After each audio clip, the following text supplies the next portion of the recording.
जय हिंद। मैं हरीश टांगे आप सभी का एक बार फिर से स्वागत करता हूं। पिछली क्लास में हमने काफ़ी अच्छे बेसिक इन्फॉर्मेशन के बारे में यहाँ पर बात की थी। आज की क्लास में हम कुछ और चीज़ें यहाँ के बारे में यहाँ पर डिस्कस करेंगे। जैसे अगर सबसे पहले बात की जाए तो सबसे पहले हम यहाँ पर एक मोस्ट इम्पोर्टेंट चीज़ हमारी यहाँ पर बच गई थी। कौन सी? अयोगवाह। कौन से वर्ण? अयोगवाह व्यंजन या अयोगवाह व्यंजन न कह करके इनको हम क्या कहेंगे? अयोगवाह वर्ण कहेंगे। देखिए अयोगवाह वर्ण कौन से होते हैं आपके, ठीक है। तो यहाँ पर इसकी परिभाषा लिख लीजिए सबसे पहले, फिर मैं इसको आपको काफी अच्छे से समझाऊंगा। वे वर्ण जो न तो पूर्णतः स्वर है और न ही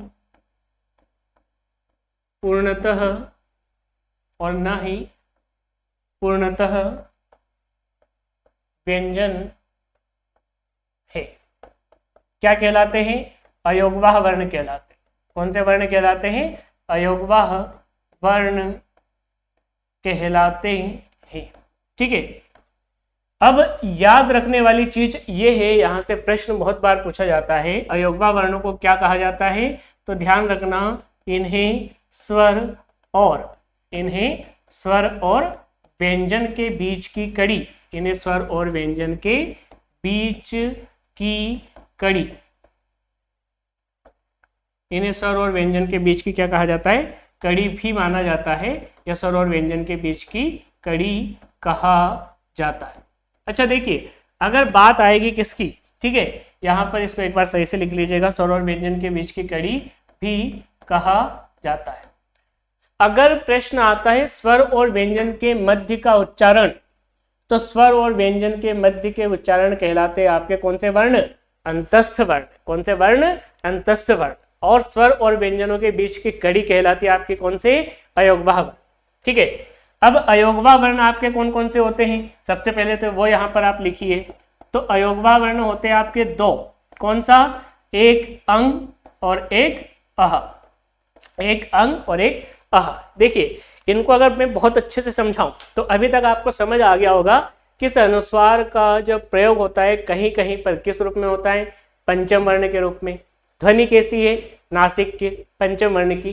तो आपने देखा वो सभी इसका जो उच्चारण होता है व्यंजन के रूप में होता है, ठीक है, पहली बात। लेकिन ये आता किसके बाद है? स्वर के बाद।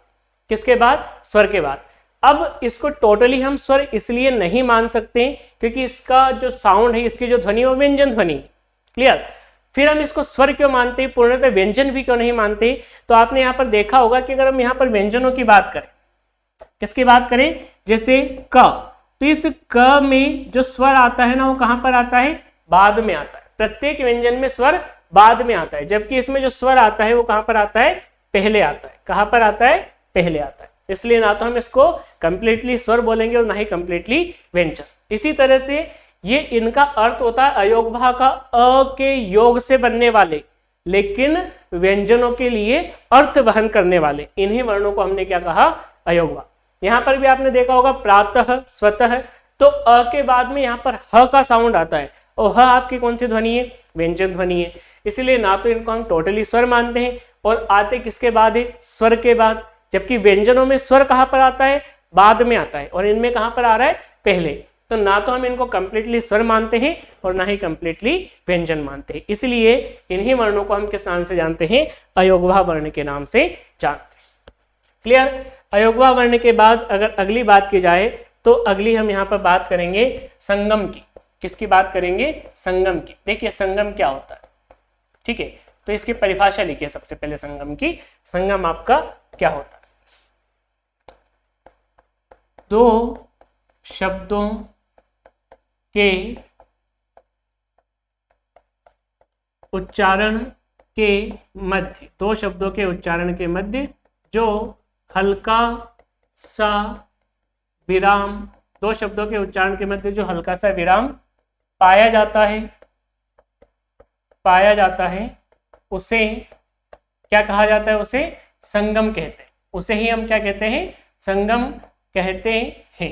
देखिए संगम आपका क्या होता है, ठीक है, संगम आपका क्या होता है? जैसे दो शब्द हम यहाँ पर लेते हैं कोई से भी, जैसे देखिए एक हमने लिया यहाँ पर जलसा, क्या लिया, जलसा।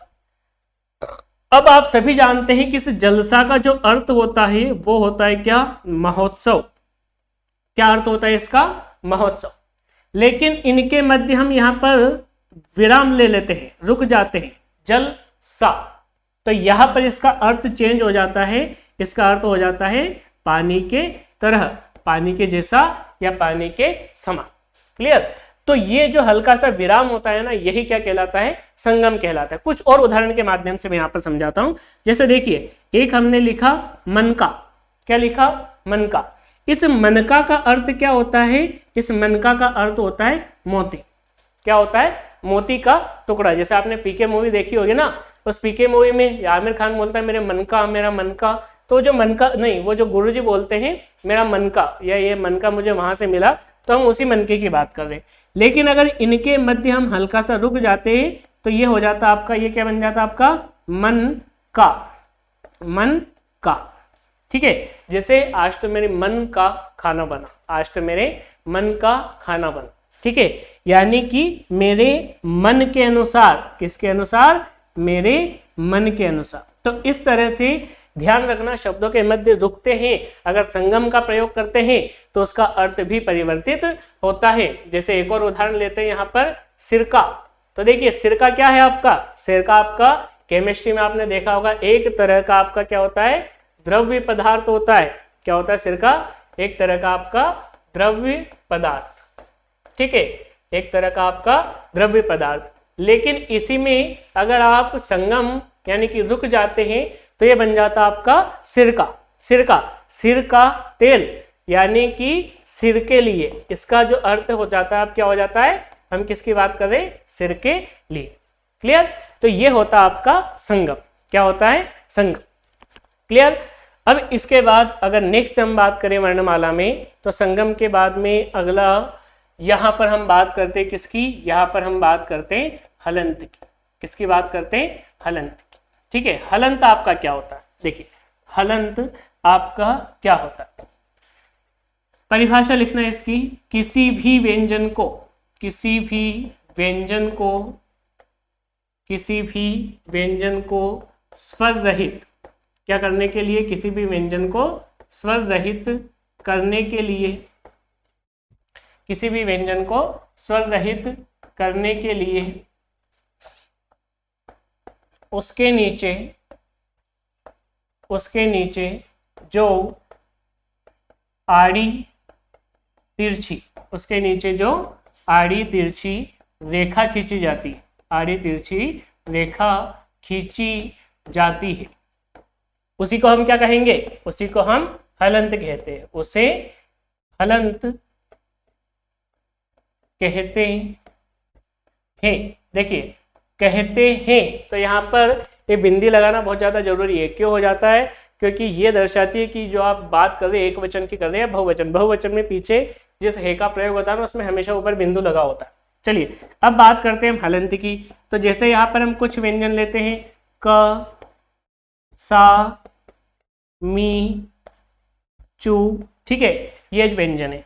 अब इन व्यंजनों में से हमें स्वर को अलग करना है। क्या करना है, स्वर को अलग करना है। वर्ण विच्छेद में बहुत ज्यादा काम आने वाली चीज है। इन व्यंजनों में से हमें क्या करना है, स्वर को अलग करना है। तो क में कौन सा स्वर जुड़ा है, आप उच्चारण करोगे तो अंत में आपको सुनाई देगा अ। ठीक है, तो इस अ को अलग करने के लिए इस क के नीचे क्या लगा देते हैं, हलंत। जैसे स में से अगर इसका उच्चारण करेंगे आप सा, यानी कि कौन सा स्वर जुड़ा हुआ है, आ, तो वो जो आ है इसको जब आप अलग करोगे तो व्यंजन के नीचे किसका प्रयोग होता है, हलंत का प्रयोग होता है। जैसे यहाँ पर म के साथ किसका प्रयोग, छोटी ई का, यहाँ पर च के साथ क्या जुड़ा हुआ है, छोटा ऊ। लेकिन एक चीज विशेष यहाँ पर आपको ध्यान रखना है कि हलंत सिर्फ और सिर्फ किसके नीचे लगता है, हलंत सिर्फ और सिर्फ व्यंजनों के ही नीचे लगाया जाता है। किसके नीचे प्रयोग किया जाता है इसका, सिर्फ और सिर्फ व्यंजनों को, किसी भी स्वर के नीचे हलंत का प्रयोग नहीं होता। क्लियर, ये हो गया आपका हलंत। हलंत के बाद अगर नेक्स्ट बात करें हम, तो हम बात करेंगे अब कारांत की। किसकी बात करेंगे, कारांत की। देखिए ध्यान से समझने वाली चीज है, कारांत आपका क्या होता है। ठीक है, कारांत क्या होता है, किसी शब्द का अंत, किसी शब्द का अंत, ठीक है, किसी शब्द का अंत जिस स्वर से होता है, किसी शब्द का अंत जिस स्वर से होता है, वह स्वर उस शब्द का कारांत कहलाता है। वह स्वर उस शब्द का क्या कहलाता है? कारांत कहलाता है। फॉर एग्जाम्पल यहां पर अगर बात करें, जैसे, ठीक है, जैसे हमने यहां पर लिखा कमल, कमल, ठीक है। अब लास्ट वाला अक्षर आपको देखना है, तो लास्ट वाला अक्षर क्या है आपका? ल। क्या है? ल। इसको भी आप तोड़ोगे, अंत में क्या निकलेगा? अ। क्या निकलेगा? अ। तो यहां से, या फिर देखिए एक बार कुछ शब्द हम यहां पर लिख लेते हैं एक साथ, इसके बाद पूरा साथ में समझेंगे हम। कमल हो गया, आराध्य,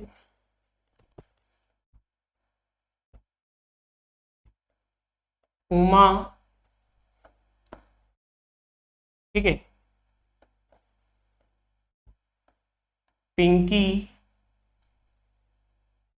इसके बाद अगर अगला बात करें तो गुरु, चलिए इसको मैं नीचे लिखता हूं थोड़ा। अगला हो जाएगा आपका गुरु, ठीक है। इसके बाद या, मिनी, और भी बहुत सारे आपके होंगे, ठीक है। जैसे यहाँ पर अगर ओ की बात करें तो भो, ठीक है, ये हो गया। अब इसमें हमें ढूंढना है क्या? इसमें हमें ढूंढना है कारांत। तो पहले शब्द का आपको देखना अंतिम अक्षर, तो अंतिम अक्षर क्या है?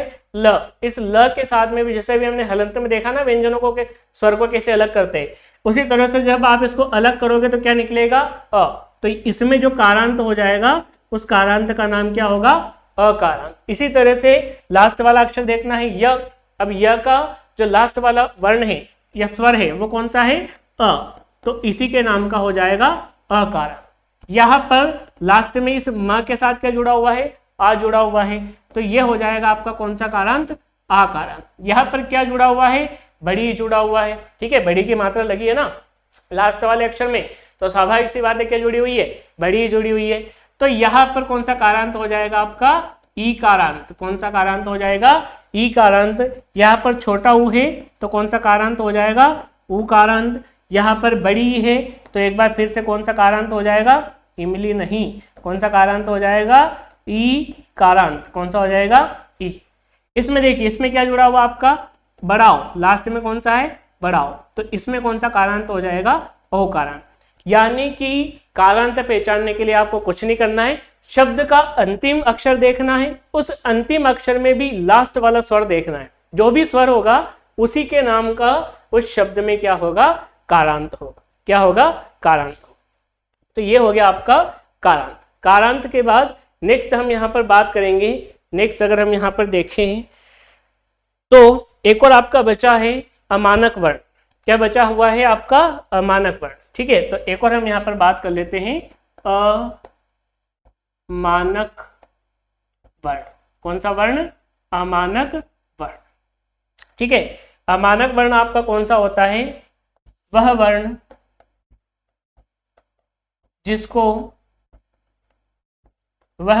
जिसको मान्यता प्राप्त न हो। वह वर्ण जिसको मान्यता प्राप्त ना हो क्या कहलाएगा? आपका अमानक वर्ण कहलाता है।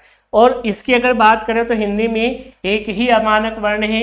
आप लोगों ने पुरानी किताबों में एक वर्ण को या बचपन में इस तरह के एक वर्ण को देखा होगा। यही वर्ण आपका क्या कहलाता है? यही वर्ण आपका कहलाता है अमानक वर्ण, ठीक है। बहुत बार एग्जाम में पूछा भी गया है कि कौन सा वर्ण अमानक वर्ण है, तो ध्यान रखना एकमात्र ये जो वर्ण है आपका, ये क्या है? आपका अमानक वर्ण है। चलिए नोट कीजिएगा। इसके बाद नेक्स्ट टॉपिक पर आते हैं और आपका जो लास्ट वाला टॉपिक बचा है वर्णमाला का, वो है आपका कौन सा? वर्ण विच्छेद। किसकी बात करने वाले हम यहाँ पर? वर्ण विच्छेद की हम यहाँ पर बात करने वाले। ये आपका वर्णमाला का आखिरी और अंतिम टॉपिक बचा हुआ है, जिसको आपको बहुत शानदार तरीके से समझना है। ठीक है, तो एक बार तो इसकी परिभाषा लिख लीजिए। तो वर्ण विच्छेद क्या कहलाता है आपका, तो ध्यान रखना, दिए गए शब्दों में से स्वर और क्या होता है शब्द में, व्यंजन, दिए गए शब्दों में से स्वर और व्यंजनों को अलग अलग, दिए गए शब्दों में से स्वर और व्यंजनों को अलग अलग करना ही क्या कहलाता है आपका, वर्ण विच्छेद। दिए गए शब्दों में से स्वर और व्यंजनों को अलग अलग करना ही वर्ण विच्छेद कहलाता है। ठीक है, शब्द आपको दे देगा, पूछेगा वर्ण विच्छेद, इसका वर्ण विच्छेद करके बताइए, उचित वर्ण विच्छेद। दूसरी बात, उसमें आपका पूछेगा इस दिए गए शब्द में कितने अक्षर हैं, फिर आपसे पूछ लेगा कितने वर्ण हैं। तो इसे बहुत सारे तरीके होते हैं। तो एक बार आप इसकी परिभाषा लिख लीजिए, इसके बाद हम वर्ण विच्छेद की यहाँ पर बात करें।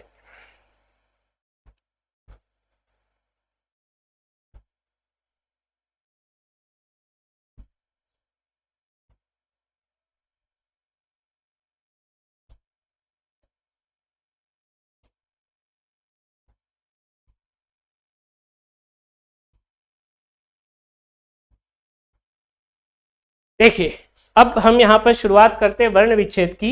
तो वर्ण विच्छेद में पहली बात तो आपको ध्यान रखना है कि जो शब्द होगा आपका, क्या होगा, शब्द होगा। इसमें देखिए मैक्सिमम स्टूडेंट बहुत सारी गलतियां करते हैं, गलतियां हमें नहीं करना है। इसमें बहुत सारे कुछ नियम भी होते हैं, उन नियमों को समझते हुए आगे बढ़ते हुए हम यहाँ पर वर्ण विच्छेद की बात करें। तो आसान शब्दों से यहाँ पर इसकी शुरुआत करते हैं। सबसे पहले यहाँ पर हमने एक शब्द लिखा राम, इसके अलावा कुछ और शब्द में लिख देता हूं भारत। ठीक है, राम हो गया, भारत हो गया, कुछ शब्द में यहां पर लिख देता हूं धनुष,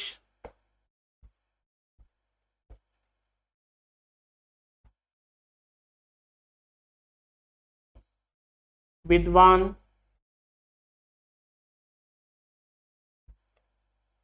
उद्धार,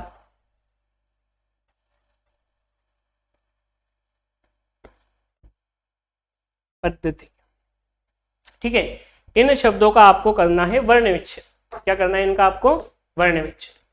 लेकिन एक चीज ध्यान रखना, वर्ण विच्छेद में हम स्वर और व्यंजनों को अलग करेंगे, पहली बात, पहला नियम तो आपका ये कहता है। दूसरा, वर्ण विच्छेद जब भी करेंगे हम उच्चारण के हिसाब से, किस आधार पर, एक तो हम उसका उच्चारण करके देखेंगे, पहली बात, उसमें बहुत ज्यादा आसानी हो जाती है, और देख करके हमें क्या करना है, वर्ण विच्छेद करना है। ठीक है, तो सबसे पहले शुरुआत करते हैं हम किससे, राम से। किससे करते हैं हम शुरुआत, राम से यहाँ पर शुरुआत करते हैं। तो राम में सबसे पहले र, और र के बाद किसकी मात्रा लगी हुई है, बड़े आ की, तो ये हो गया र धन आ। इसके बाद म के नीचे हलंत तो नहीं लगा हुआ है, यानी कि ये क्या है, पूरा। तो इसके साथ कौन सा स्वर जुड़ा हुआ है, अ। कौन सा स्वर जुड़ा हुआ है, अ। ये हो गया राम का वर्ण विच्छेद।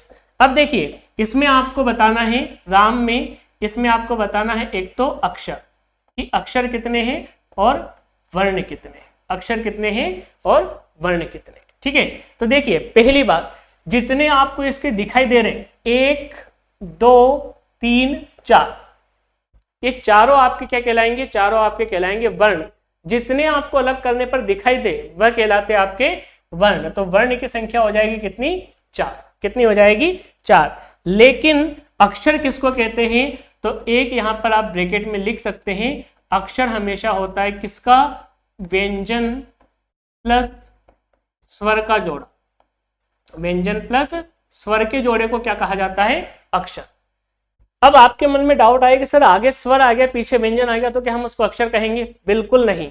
दोनों साइड अगर व्यंजन आ गए तो बिल्कुल अक्षर नहीं कहेंगे, दोनों साइड अगर स्वर आ गए तो धन के, बिल्कुल उसको अक्षर नहीं करेंगे।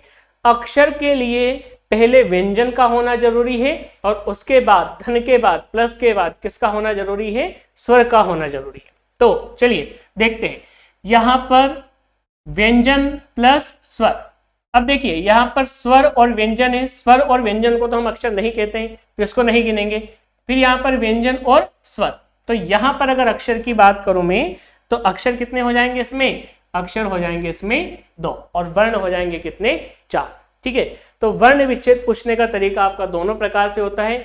एक तो आपको शब्द दे देगा, दूसरा आपका इस तरह से वर्ण विच्छेद पूछ लेगा और अक्षर और वर्ण पूछ लेगा। चलिए आते हैं हम नेक्स्ट भारत पर। तो भारत में सबसे पहले क्या है, भ के बाद आ के बाद र के बाद अ।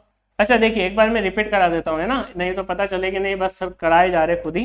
देखिए भ, तो भ के साथ क्या जुड़ा हुआ है, भ के साथ आपका क्या जुड़ा हुआ है, आ जुड़ा हुआ है। भ के साथ क्या जुड़ा हुआ है, एक मिनट इसको सही से लिखते हैं। भ के साथ क्या जुड़ा हुआ आपका, ये आपका भ है, भ के साथ आ की मात्रा है तो ये आ को अलग कर दिया। र के साथ कुछ नहीं है यानी कि अ है, इसको अलग कर दिया। त के साथ अ है, इसको अलग कर दिया। तो ये हो गया आपका किसका वर्ण विच्छेद, भारत का वर्ण विच्छेद। ठीक है, 1 2 3 4 5 6 आपके इसमें वर्ण है। व्यंजन स्वर, व्यंजन स्वर, व्यंजन स्वर, 3 इसमें कितने हैं आपके वर्ण है। नेक्स्ट बात करते हैं हम किसकी, धनुष की। नेक्स्ट हम किसकी बात करते हैं, यहाँ पर धनुष की बात करते हैं, ये वाला आपका धनुष। तो धनुष का वर्ण विच्छेद करेंगे तो सबसे पहले तो हम तोड़ेंगे एक एक। देखिए वर्ण विच्छेद बहुत ज्यादा टफ नहीं है, स्टेप बाय स्टेप इसको करते जाइए। ठीक है, जैसे ध को आपने तोड़ा तो ध में से आप क्या निकाल दो, इसके साथ जो स्वर जुड़ा हुआ उसको अलग कर दो। अगला नंबर आएगा किसका, न का। तो न के साथ कौन सा स्वर जुड़ा हुआ है, छोटा। कौन सा स्वर जुड़ा हुआ है, छोटा। अगला है आपका कौन सा, श। तो श के साथ कौन सा स्वर जुड़ा हुआ है, छोटा। क्या जुड़ा हुआ है, अ। ये हो जाएगा धनुष का। विद्वान की, चलिए ये तो बहुत आपके आसान शब्द हो गए। दिक्कत कहां पर, गलती कहां पर करता है स्टूडेंट, गलती करता है यहां पर। तो इन्हीं को हमें ध्यान से समझना है। ठीक है, इन्हीं को हमें ध्यान से समझते हुए आगे बढ़ना। ध्यान से कैसे समझना है, जैसे देखिए विद्वान की अगर बात करें तो सबसे पहले वी को आप उठा लीजिए। तो वी के साथ, व के साथ किसकी मात्रा लगी हुई है, छोटी की। किसकी मात्रा लगी हुई है, छोटी की। छोटी की मात्रा पहले आएगी तो ऐसा नहीं है कि जो स्वर है पहले आ जाएगा, उसका उच्चारण तो व के बाद ही हो रहा है ना, वी। तो उच्चारण बाद में होगा तो आएगा भी कहां पर, बाद में आएगा। अब देखिए अगला स्ट्रक्चर आपको इस तरह से दिखाई दे रहा है, द और द के बाद व और फिर इस तरह से। अब यहां पर समझ नहीं आता है कि आधा कौन सा है पूरा कौन सा है, तो ध्यान रखना कैसे समझेंगे। ठीक है, एक बार और मैं आपको समझा रहा हूं कैसे समझेंगे, कैसे समझेंगे इसको। देखिए किस तरह से लिखा हुआ है, इस तरह से द लिखा हुआ है। द के साथ यहाँ पर क्या जुड़ा हुआ है, व जुड़ा हुआ है। किसकी मात्रा लगी है, बड़े आ की। तो यहाँ पर आपको समझना क्या है, यहाँ पर आपको समझना ये है कि जो ऊपर वाला वर्ण होता है ना वो हमेशा कैसा होता है, आधा। कैसा होता है, आधा। ध्यान रखना मैं क्या कह रहा हूं, ऊपर वाला वर्ण हमेशा आधा होता है, नीचे वाला जो वर्ण होता है वो हमेशा पूरा होता है। आधा वर्ण पहले आएगा। ठीक है, यहां पर अगर आप लिखना चाहें तो लिख भी सकते हैं। क्या लिख सकते हैं, ठीक है, एक नियम, या फिर इसको मैं चलिए फिर रब कर दूंगा। मेरे साथ यहां पर एक अलग से नोट डाउन कर लीजिएगा। ऊपर वाला वर्ण आधा होता है, ऊपर वाला वर्ण आधा होता है। दूसरा लिखना, नीचे वाला वर्ण कैसा होता है, नीचे वाला वर्ण पूरा होता है, नीचे वाला वर्ण पूरा होता है। ये आपके 2 पॉइंट हो गए। तीसरा पॉइंट लिखना, आधा वर्ण, कौन सा वर्ण, आधा वर्ण। आधा वर्ण पहले आता है, आधा वर्ण पहले आता है, आधा वर्ण पहले आता है। एक और अगर आप लिखना चाहे तो ये लिख सकते हैं, पूरा वर्ण बाद में आता है, पूरा वर्ण बाद में आता है। जिसके साथ स्वर जुड़ा होता है, जिसके साथ स्वर जुड़ा होता है, पूरा लिख लेना, जिसके साथ क्या जुड़ा होता है, स्वर जुड़ा होता है। क्लियर, ये आपको लिखना है। मैं भी इसको रब करूंगा तो इसलिए इसको आप अलग से नोट डाउन कर लीजिए। अभी मैंने समझाने के लिए ऐसा लिखा है और आपको हमेशा याद रहेगा, इसलिए आप इसको नोट कर लीजिए। तो देखिए आधा वर्ण कौन सा है, ऊपर वाला, यानी कि द आधा है। तो जो आधा ऊपर वाला वर्ण होता है वह आधा वर्ण कहां पर आ जाएगा, पहले आ जाएगा। क्लियर, इसके नीचे क्या लग जाएगा, हलंत। अब आधे वर्ण के साथ में कभी भी स्वर जुड़ा हुआ नहीं होता है, अगर उसके साथ स्वर जुड़ा हुआ होता तो वो आधा होता ही नहीं। जैसे यहाँ पर देखिए रा आधा है क्या, नहीं है क्योंकि आ जुड़ा हुआ है। म आधा है क्या, नहीं है क्योंकि क्या जुड़ा हुआ है, अ। तो किसी भी आधे वर्ण के साथ, किसी भी आधे व्यंजन के साथ स्वर नहीं जुड़ा होता। क्लियर, तो इसके साथ हम कोई स्वर नहीं लेंगे पीछे। दूसरा, नीचे वाला वर्ण पूरा होता है। नीचे वाला वर्ण क्या होता है आपका, पूरा होता है। तो नीचे क्या है आपका, व, तो व आपका क्या है, पूरा। और उस पूरे वर्ण के साथ क्या जुड़ा हुआ होता है, स्वर। तो यहाँ पर ये जो आ की मात्रा लगी हुई है ना, क्या लगी हुई है, आ की मात्रा। ये आ की मात्रा आपकी किसके साथ आ जाएगी, आ के साथ। फिर पीछे क्या बचा आपका, न, और न के साथ आप क्या जुड़ा हुआ है, अ। इसको आप क्या कर दोगे, अलग। ये हो गया विद्वान का। क्या हो गया, विद्वान का। बोले समझ आया, समझ आया। अगर नहीं आया तो एक और करके देखते हैं, एक और करके देखते हैं। सेम है, 3 उदाहरण लिए मैंने, एक में खत्म नहीं कर रहा हूं मैं, अच्छे से कंप्लीट करेंगे। जैसे देखिए ऊ, अब स्वर में से कुछ और तो अलग नहीं कर सकते ना। अगला है ध। अब स्ट्रक्चर आपका कैसा है, स्ट्रक्चर यहाँ पर आपको दिखाई दे रहा है इस तरह से द, इस तरह से ध और आ लगा हुआ, ठीक है। अब देखिए इसमें आपको करना क्या है, आधा वर्ण कौन सा होगा, ऊपर, ऊपर कौन सा है, द, और आधा वर्ण हमेशा पहले आएगा। तो ये द को हम पहले लेके आ गए। आधे वर्ण के साथ कोई स्वर जुड़ा होता है क्या, नहीं जुड़ा होता है। पूरा वर्ण कौन सा हो जाएगा, ध, कौन सा हो जाएगा, ध। देखिए इस तरह से लिखा हुआ है ये, ठीक है। पूरा वर्ण आपका कौन सा हो जाएगा, हाँ, पूरा वर्ण आपका हो जाएगा ध। और पूरा वर्ण कहां पर आता है, बाद में। और उसी के साथ, पूरे वर्ण के साथ यहाँ पर ये आ की मात्रा है, ये किसके साथ हो जाएगी, ध के साथ। पीछे क्या है, र, तो र धन अ। क्लियर, ये हो गया किसका, उद्धार का वर्ण विच्छेद। किसका वर्ण विच्छेद, उद्धार का वर्ण विच्छेद। क्लियर। नेक्स्ट अगर हम बात करें पद्धति की, तो अब इसका वर्ण विच्छेद आपको करना है प धन अ। ऊपर वाला वर्ण आधा और आधा वर्ण पहले, नीचे वाला वर्ण पूरा और पूरा वर्ण बाद में। अब कौन सा स्वर जुड़ा हुआ है, कुछ भी नहीं है, यानी कि अ जुड़ा हुआ है। क्या जुड़ा हुआ है, अ। हलंत तो नहीं है ना, तो क्या जुड़ा हुआ है, अ। इसके बाद पीछे क्या है आपका, त, क्या है, त, और त के साथ, त के साथ किसकी मात्रा लगी हुई है, छोटी की। तो त धन ई, ये इसका वर्ण विच्छेद हो जाएगा। क्लियर, एक बार देख लीजिएगा। इसके बाद हम बात करते हैं यहाँ पर, चलिए एक और बात करते हैं यहाँ पर अक्षर और वर्ण की। तो देखिए इसमें अगर बात करें हम वर्ण की, तो जितने आपको दिखाई दे रहे हैं 1 2 3 4 5 6 7, कितने वर्ण हैं, 7 वर्ण। अक्षर की बात करें तो व्यंजन और स्वर का जोड़ा, व्यंजन और स्वर का जोड़ा हमें देखना है। व्यंजन स्वर, स्वर व्यंजन गलत हो जाएगा, व्यंजन व्यंजन, तो ये भी आपका गलत हो जाएगा। ये भी आपका क्या हो जाएगा, 1 मिनट में यहाँ पर इसको रब कर रहा हूँ, फिर से लिखना पड़ेगा। यहाँ पर हलंत लगा हुआ है और ये आपका ध है। क्या है आपका, ध, इसको सही से लिख लेना, ये आपका ध है। चलिए हाँ, तो क्या बात कर रहे थे हम, अक्षर की। तो व्यंजन और व्यंजन तो गलत हो जाएगा, व्यंजन और स्वर, व्यंजन और स्वर। तो अगर इसमें बात की जाए, इसमें बात की जाए वर्ण की, तो वर्ण तो कितने निकले थे, 1 2 3 4 5 6 7। और अगर अक्षर की बात करें तो अक्षर इसमें कितने हैं, अक्षर है भाई इसमें कितने, 3। कितने हैं, 3। तो ऐसा जरूरी नहीं है कि अक्षर हमेशा वर्णों के आधे होते हैं, ऐसा जरूरी नहीं होता। हाँ, कम जरूर होते, कम जरूर होते, क्योंकि वो एक जोड़े के रूप में होते हैं। क्लियर, तो ये इनका वर्ण विच्छेद हो गया। इसके अलावा एक बार इसको देख लीजिए, फिर हम कुछ और वर्ण यहां पर लेकर के देखते हैं। कुछ और वर्ण के माध्यम से हम इसको समझने का प्रयास करते हैं। चलिए देखिए, कुछ और वर्ण हम यहां पर लेते हैं।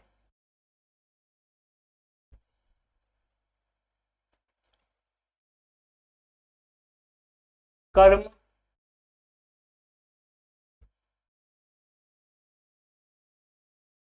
कर्मणा, कर्तव्य,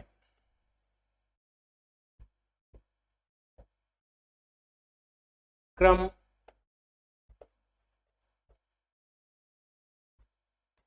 द्रौपदी,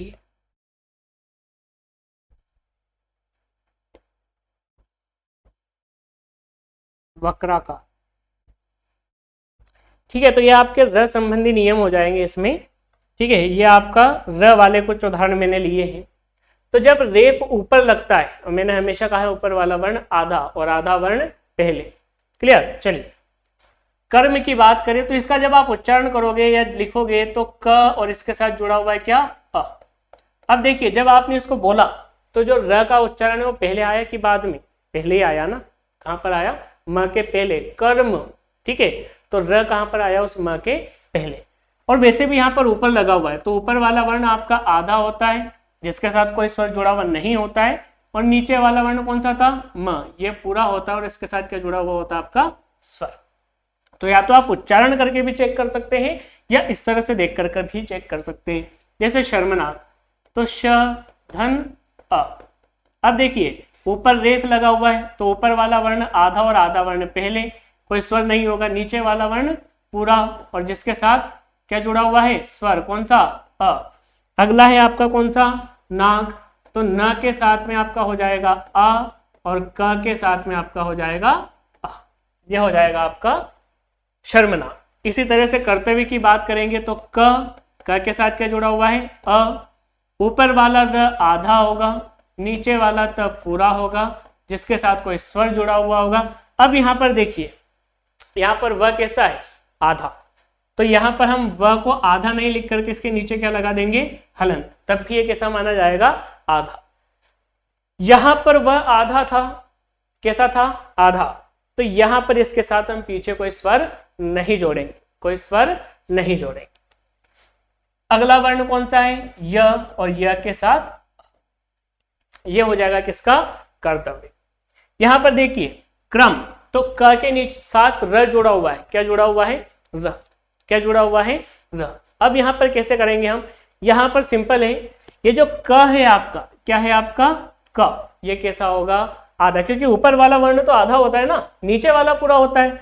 आधा वर्ण पहले आ जाएगा, नीचे वाला र पूरा जो बाद में आ जाएगा। स्वर किसके साथ होता है? पूरे वर्ण के साथ जो बाद में आता है। तो ये हो गया क्र। इसके बाद पीछे क्या बचा हुआ है? म, और म के साथ क्या जुड़ा हुआ है आपका? अ। क्या जुड़ा हुआ है? अ। इसी तरह से द्रौपदी का करोगे तो देखिए, द ऊपर है, र नीचे है, तो आधा वर्ण जो द है वो पहले, पूरा वर्ण जो र है वो बाद में, स्वर पूरे वर्ण के साथ है। कौन सा स्वर जुड़ा हुआ है इसके साथ? ओ। इसके बाद प के साथ क्या जुड़ा हुआ है? अ। इसके बाद द के साथ वही किसकी मात्रा लगी हुई है? द के साथ मात्रा लगी हुई है किसकी? बड़ी की। किसकी मात्रा लगी हुई है? द के साथ बड़ी की मात्रा। क्लियर। तो यहां पर द के साथ आपकी हो जाएगी किसकी मात्रा? बड़ी की। नेक्स्ट अगर हम बात करें वक्राकार की, तो व के साथ अ। अब क के साथ र जुड़ा हुआ है तो ऊपर वाला जो क है वो आधा होगा, पहले आ जाएगा। नीचे वाला र पूरा होगा, बाद में आ जाएगा। किसकी मात्रा लगी हुई है? बड़े आ की मात्रा। दिखाई तो दे रहा है ना, किसकी मात्रा लगी हुई है? बड़े आ की मात्रा। तो यहाँ पर बड़े आ की मात्रा लगा देंगे। इसके बाद पीछे क्या है? क है, क के साथ आ है, फिर क्या है? र है, र के साथ क्या है? अ है। एक चीज आपको यहाँ पर यह ध्यान रखना है कि प्रत्येक व्यंजन के नीचे हलंत लगा हुआ होना जरूरी है, चाहे आप उसमें से स्वर को अलग करो या ना करो। जैसे यहाँ पर व आधा था तो हमने कोई स्वर तो उसके साथ था नहीं, लेकिन ऐसा नहीं कि उसको ऐसे आधा ही लिखोगे आप, लिखना पूरा है, उसके नीचे हलंत लगा देना है। हलंत लगाते ही क्यों है? उस व्यंजन को आधा करने के लिए। क्लियर। तो ये हो जाएगा इनका वर्ण विच्छेद। इसके अलावा कुछ और यहाँ पर शब्द लेते हैं और कुछ शब्दों के साथ आप मेरे साथ वर्ण विच्छेद करके बताएंगे। ठीक है, अब हम लेते हैं कौन से? अब हम लेते हैं आपके संयुक्त वर्ण वाले शब्द। कौन से शब्द लेते हैं? संयुक्त वर्ण वाले शब्द। कौन से पेन से? इससे लिख रहे थे। चलिए, तो कौन से शब्द लेते हैं? संयुक्त वर्ण वाले शब्द। जैसे सबसे पहला शब्द हमने लिया यहाँ पर ज्ञानी। ठीक है, अगला शब्द हमने लिया यहाँ पर कौन सा? क्षत्रिय। कौन सा? क्षत्रिय। ज्ञानी हो गया, क्षत्रिय हो गया। इसके बाद अगला शब्द हमने यहाँ पर ले लिया आपकी त्रिपुरा। 7 बहनों वाला राज्य आ गया आपका है त्रिपुरा। ठीक है, त्रिपुरा के बाद आपका श्रीमान वाला श्र, तो यहाँ पर श्रीमान ही लिख लेते हैं।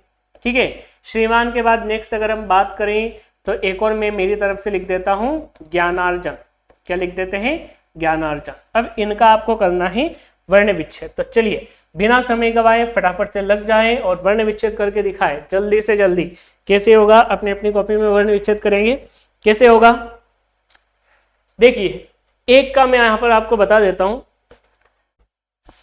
4 ये हमारे संयुक्त वर्ण है, 4 हमारे संयुक्त वर्ण है। कौन कौन सा, अगर हम बात करें किसकी, क्ष की, तो क्ष आपका किससे मिलकर बना है, क धन श।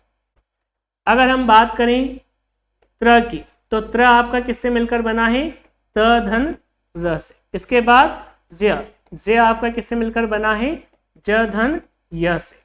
इसके बाद श्र आपका किससे मिलकर बना है, श धन र से। ठीक है, तो 1 3 संयुक्त वर्ण का ये वाला स्ट्रक्चर आपको ध्यान रखना है। कौन सा स्ट्रक्चर ध्यान रखना है, ये वाला स्ट्रक्चर आपको ध्यान रखना है। अब इनको तोड़ना है, देखिए वर्ण विच्छेद कर रहे हैं ना, तो स्वाभाविक सी बात है हम सभी को तोड़ेंगे, सभी को तोड़ेंगे। अब बात करते हैं ज की, तो इसको आप तोड़ोगे तो ज आपका किससे मिलकर बना है, ज प्लस य से।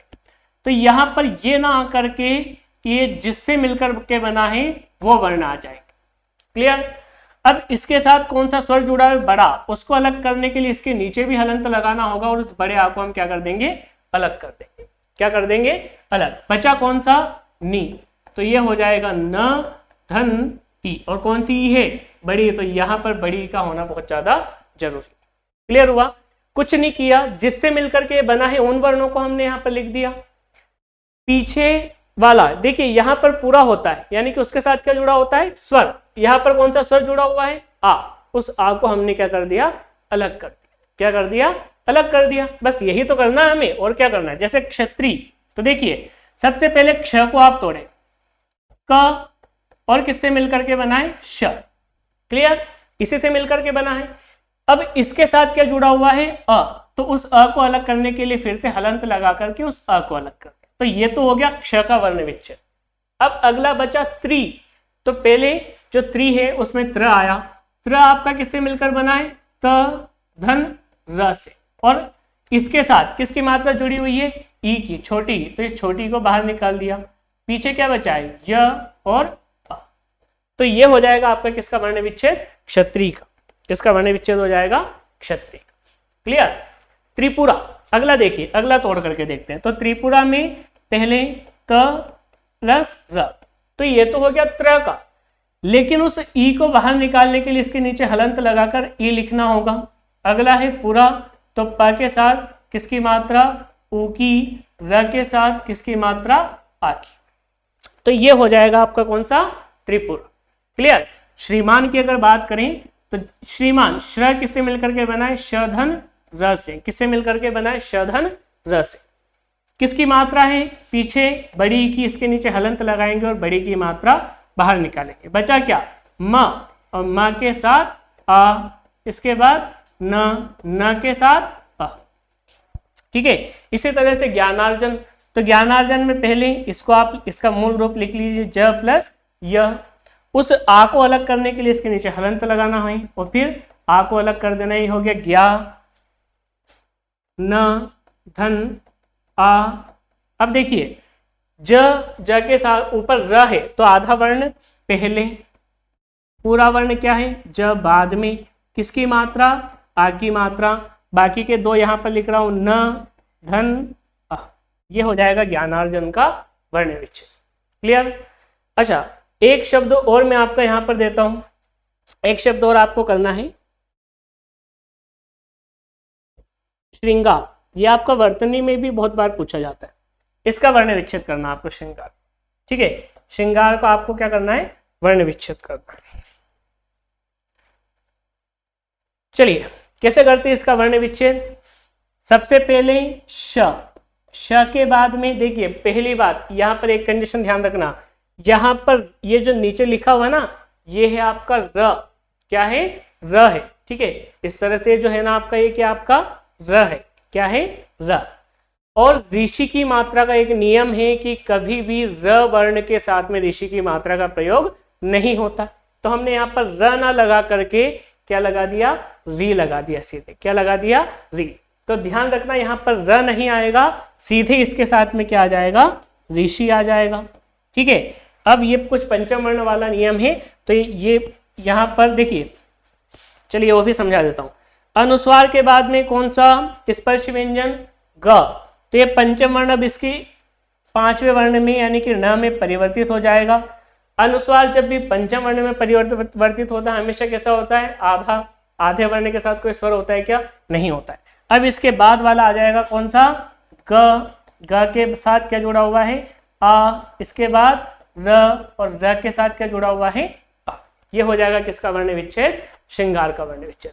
तो संयुक्त व्यंजनों में भी आपको क्या करना है? इनका फॉर्मेट ध्यान रखना है, किससे मिलकर के बने हैं, और उनको भी आपको क्या करना है? अलग अलग करना। चलिए अब अनुस्वार वाली और पंचम वर्ण वाले कुछ उदाहरण और हम देख लेते हैं। इसके बाद आपका जो वर्ण विच्छेद वाला टॉपिक है वो पूरी तरीके से कंप्लीट हो जाए। ठीक है, कुछ शब्द मैं यहाँ पर लिख रहा हूं, जैसे मैंने यहाँ पर लिखा कंकाल, ठीक है, संबंध, चंचल,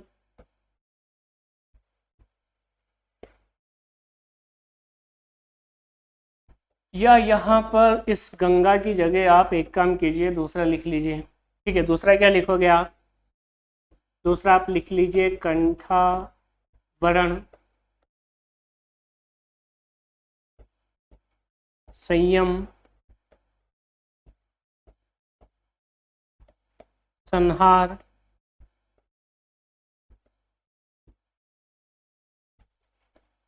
और हो जाएगा आपका संविधान। अब इनका आपको करना है वर्ण विच्छेद। इनका आपको क्या करना है? वर्ण विच्छेद करना है। ठीक है, तो इनका आप वर्ण विच्छेद करके देखें एक बार, क्या कैसा रहेगा। चलिए वर्ण विच्छेद की अगर यहाँ पर बात करें इनकी, तो कैसे होगा? तो इनमें आपको ध्यान रखना है, आपको जैसे पहले क, तो क को तो आप ऐसा का ऐसे ही लिख दीजिए, क धन अ। क्लियर? अब इसके बाद आप चेक कीजिए कि इस अनुस्वार के बाद में कोई स्पर्शी व्यंजन आ रहा है। अगर आ रहा है तो इसी का पंचम वर्ण है जो अनुस्वार किस में परिवर्तित हो जाएगा? पांचवें वर्ण। क्लियर? अब इसके बाद में क्या है आपका? क, और हाँ ये आधा रहेगा हमेशा, तो आधा रहेगा तो पीछे स्वर नहीं आएगा, जो इसके पीछे तुरंत वो आ जाएगा। तो क्या है? क के साथ क्या जुड़ा हुआ है? आ। इसके बाद क्या है? ल के साथ अ। ठीक है, देखिए हमें ये गलती नहीं करना है कि आप न लिख दिए वहां पर कंकाल। ठीक है, दूसरा संबंध, तो स को तो आप पहले ऐसा का ऐसे लिख दीजिए, स धन अ। चेक कीजिए अनुस्वार के बाद ब आया, यानी कि अनुस्वार अब इसका पांचवा वर्ण म। इसके बाद ब, और ब के बाद अगला हो जाएगा आपका, ब के साथ क्या जुड़ा हुआ है? अ। फिर आया आपका अनुस्वार के बाद ध, तो इसका पांचवा वर्ण कौन सा है? न, और हमेशा कैसा रहेगा? आधा। इसके बाद ध, ध के साथ क्या जुड़ा हुआ होगा आपका? अ जुड़ा हुआ होगा। क्या जुड़ा हुआ होगा? अ जुड़ा हुआ होगा। आए मजे? यहां पर अच्छे से पढ़ना है। देखिए अब अगला है च, तो च के साथ अ जुड़ा हुआ है। अब अनुस्वार के बाद में यहां पर कौन सा वर्ण है? यहां पर है च, तो च वर्ग का पंचम वर्ण कौन सा होता है? य होता है। कौन सा होता है? य होता है। इसके बाद आ जाएगा च के साथ अ के बाद ल के साथ क्या जुड़ा हुआ है? अ। क्लियर? मैक्सिमम स्टूडेंट कहाँ यहाँ पर क्या गलती करते हैं कि मैक्सिमम स्टूडेंट यहाँ पर ये गलती करते हैं कि इसके स्थान पर क्या लिख देते हैं? न, और ये क्या हो जाता है आपका? गलत हो जाता है, जबकि सही कौन सा आपका? ये वाला। क्लियर? क्लियर हुआ? गलती तो नहीं करोगे। अब यहाँ पर आपके गलती होने के चांस बिल्कुल भी नहीं है। क्यों नहीं है? क्योंकि आपने उस नियम को काफी अच्छे से जान लिया है, तो बाकी का भी आप बहुत अच्छे से कर सकते हैं। जैसे यहाँ पर कंठावरण की बात करें तो क धन अ। ठीक है, पहले वह अक्षर का हो गया। यहाँ पर आपने देखा अनुस्वार के बाद में क्या आया? ठ आया, तो इसी का पंचम वर्ण कौन सा है? न। अनुस्वार इसके पांचवें वर्ण में परिवर्तित हो जाएगा। इसके बाद ठ, ठ के बाद में पीछे क्या आएगा? आ। इसके बाद में र के साथ अ। कंठावरण है, सॉरी यहाँ पर कंठावरण है, यहाँ पर व आने का है। क्या आएगा? व के साथ क्या आ जाएगा? अ। इसके बाद र के साथ क्या जुड़ा हुआ है?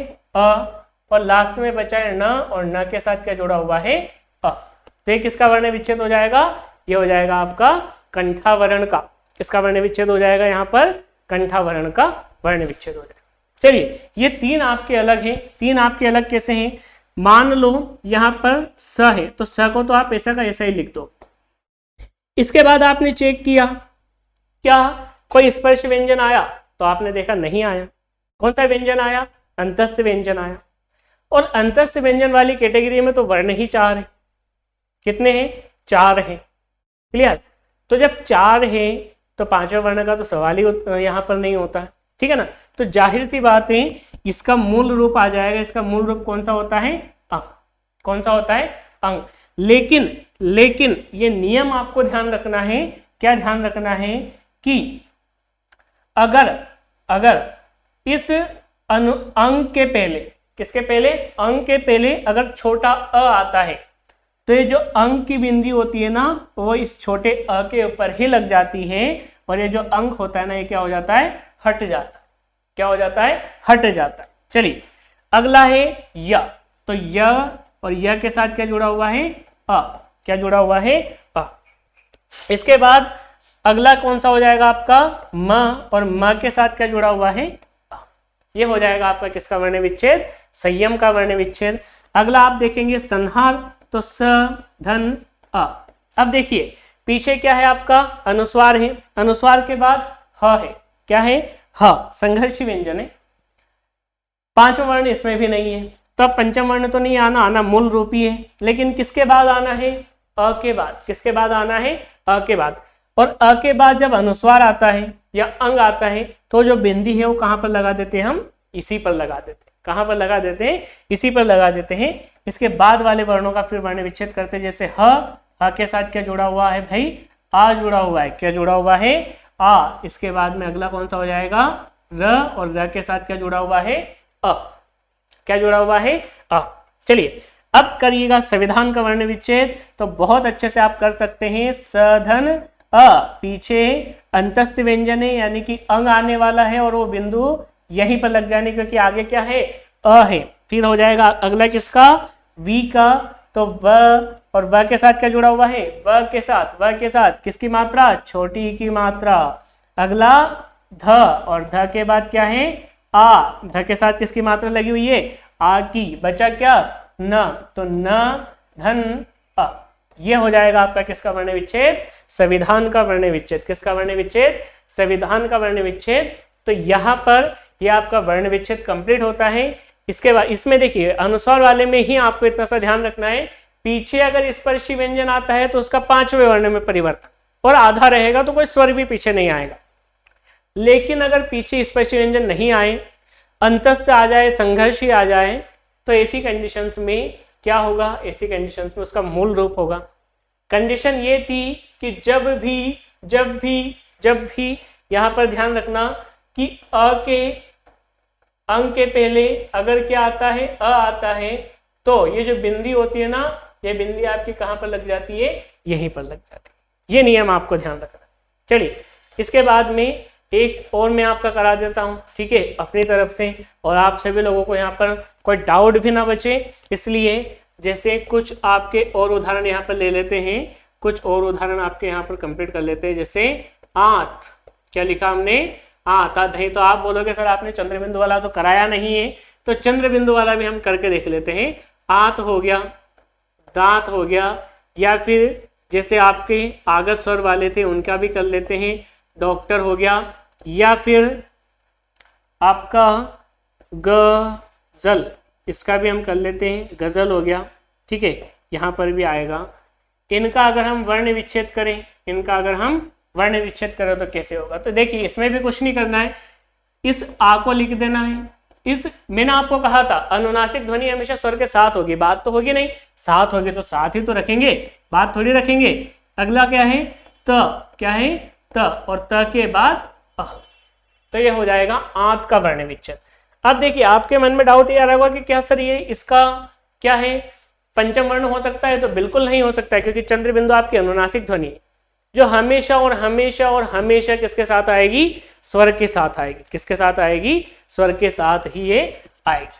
अगला देखिए द के साथ किसकी मात्रा? आ की। और जो नाक से ध्वनि निकलती है किसके साथ निकलती है? आ के साथ। अगला क्या है? त और त के बाद अ। इसी तरह से जब आप डॉक्टर का करोगे तो ड के साथ किसकी मात्रा लगी हुई है, आ की, और इस आ के ऊपर क्या लगा हुआ है, ओ, और यही तो हमारा कौन सा स्वर है, यही तो हमारा आगत स्वर है। बचा क्या अगला, क, और क कैसा है, आधा, तो कोई स्वर आएगा साथ में, नहीं आएगा। फिर ट के साथ क्या आ जाएगा, अ, और इसके बाद में र के साथ आपका क्या आ जाएगा, अ आ जाएगा। ये हो जाएगा आपका डॉक्टर। गजल का देखिए, अब नीचे आपका बिंदु लगा हुआ है तो वही आपको बिंदु भी लगाना है, ग धन अ, इसके बाद ज धन अ। भाई स्वर तो निकलेगा ना उनमें से, क्योंकि स्वर तो जुड़ा हुआ है।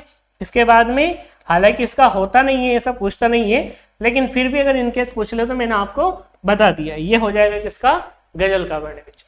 क्लियर। तो इसी के साथ में आपका जो पहला टॉपिक है वर्णमाला, ये आपका कंप्लीट होता है।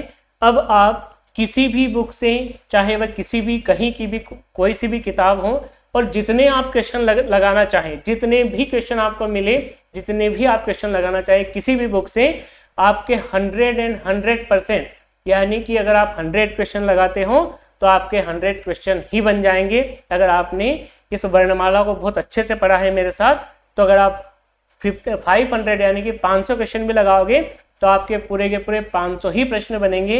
एक भी प्रश्न ऐसा नहीं होगा जो आपका नहीं बनेगा। तो जरूरत क्या है, जरूरत है एक व्यवस्थित और एक बहुत शानदार और अच्छा सा नोट्स बनाने की।